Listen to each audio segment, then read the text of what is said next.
আসসালামু আলাইকুম। আমরা যোগাশ্রয় সমাবেশ নির্ভরশীলতা ও অনির্ভরশীলতা নিয়ে আলোচনা করব।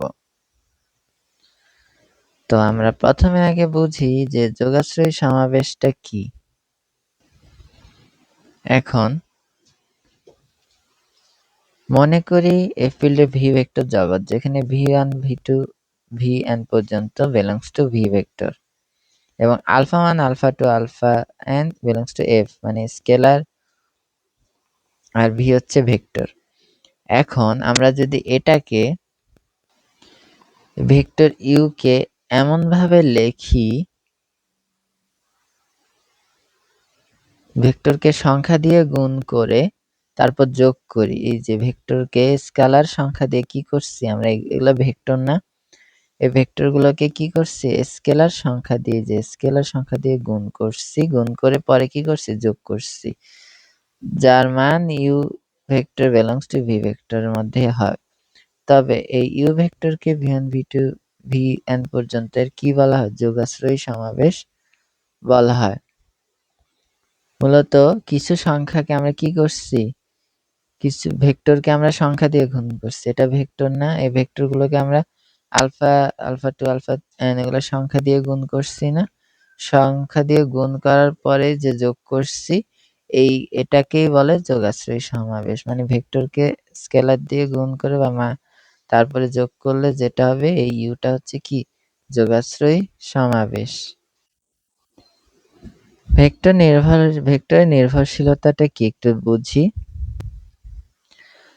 মনে করি এফ ফিল্ডে ভি একটি ভেক্টর জগৎ, যেখানে v1 v2 an পর্যন্ত হচ্ছে v এবং আলফা 1 আলফা 2 আলফা n পর্যন্ত হচ্ছে f belongs to f scalar.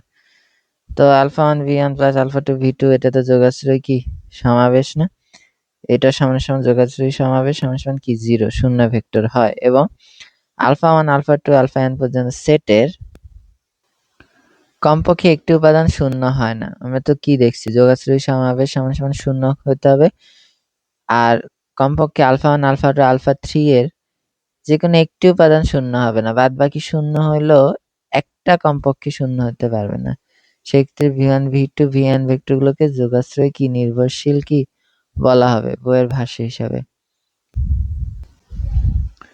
ভেক্টরের অনির্ভরশীলতা কি বললো বইতে, এখানে বললো এফ ফিল্ডে ভি একটি ভেক্টর জগৎ, যেখানে ভেক্টর তো তিনটা দিলা belongs to ভি পর্যন্ত, আর আলফা স্কেলার গুলা এফ পর্যন্ত। যদি যোগাশ্রয়ী সমাবেশ সমান সমান শূন্য ভেক্টর, মানে alpha 1 v1 plus alpha 2 vector v2 plus dot dot dot plus alpha n vector vn সমান শূন্য ভেক্টর, এবং যেখানে আলফা 1 আলফা 2 আলফা n পর্যন্ত সেটের প্রত্যেক উপাদান শূন্য হয়, প্রত্যেক উপাদান কি হবে শূন্য হবে, তবে ভেক্টর গুলোকে যোগাশ্রয়ী অনির্ভরশীল ভেক্টর বলা হবে। কখন অনির্ভরশীল হবে, যখন স্কেলারের প্রত্যেকটা উপাদান কি হবে শূন্য হবে, কিন্তু নির্ভরশীলের ক্ষেত্রে কি হবে, কমপক্ষে একটি উপাদান কি হবে না শূন্য হবে না। এটা হচ্ছে নির্ভরশীল আর অনির্ভরশীলতা মধ্যে পার্থক্য। মানে অনির্ভরশীলতার ক্ষেত্রে আমার সব শূন্য হচ্ছে, যে আলফা 1 আলফা সেটে প্রত্যেক উপাদান শূন্য হয়, তবে ভেক্টরগুলোকে যোগাশ্রয়ী অনির্ভরশীল বলতেছে। আসছি বাদ বাকি উপপাদ্যে ইনশাআল্লাহ।